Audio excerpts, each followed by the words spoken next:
Karma works in very funny ways, not typically in the way you may think about it, because karma is simply an energy, and energy takes different shapes and forms, and also energy moves in circle, meaning whatever energy you give out, it's the exact energy that comes, but it may come in a different shape or in a different form. There are two interesting stories in the Bible that will make you understand this concept in a very perfect way. The story of David and the story of Jacob. Let's start with the story of David. David took someone's wife and killed the husband. Technically, there was nothing that could be done. He was a king above the law, but who is karma? He received this karma in 5 interesting ways. The 5th one is the most interesting one. The first karma he received, his first child with Bathsheba died. And the Bible records David cried like a baby. He cried like a madman. It was so painful for him, but he knew why. Number 2, his favorite daughter, the daughter that for you to access, you must have gotten permission from the king himself. In fact, even if you wanted to take the daughter out for a date, you must have written a 21-day notice for you to access. The daughter he loved the most was molested by his own son in his own palace. It was so painful, but he did nothing. Number 3, his own son Absalom slept with his wives, something that was considered an abomination. It was so painful for him, but he did nothing about it. Number 4, he faced a serious coup attempt. In fact, he even flew away from his own palace, fearing his own life. And the mastermind of this coup was not from external. It was none other than his own son, Absalom. The 5th one was more of a psychological torture and gave him sleepless nights.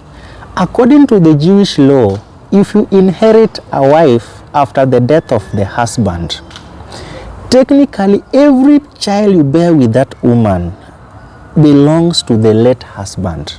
Bathsheba was legally married and the husband died.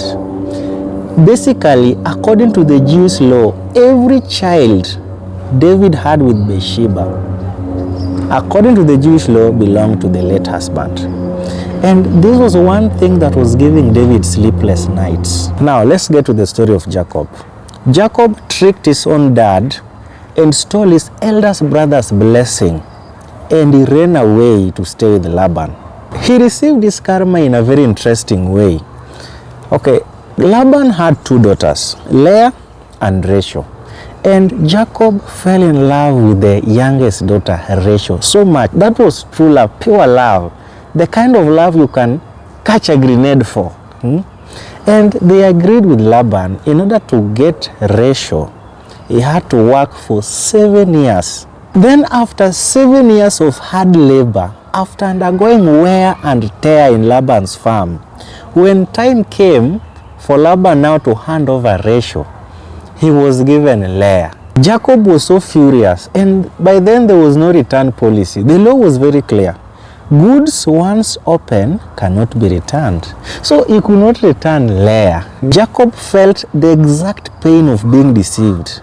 The same pain he caused to his brother. The next day, he furiously confronted Laban, and he was given a very funny excuse. He was told the younger sister cannot be married before the elder sister.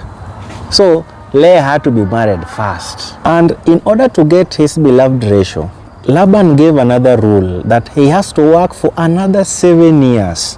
All these theatrics, all this Laban changing goalposts, all these are just but karmic circles that Jacob initially created. And judging by these 2 stories, I hope you now see how the concept of karma, how it really works.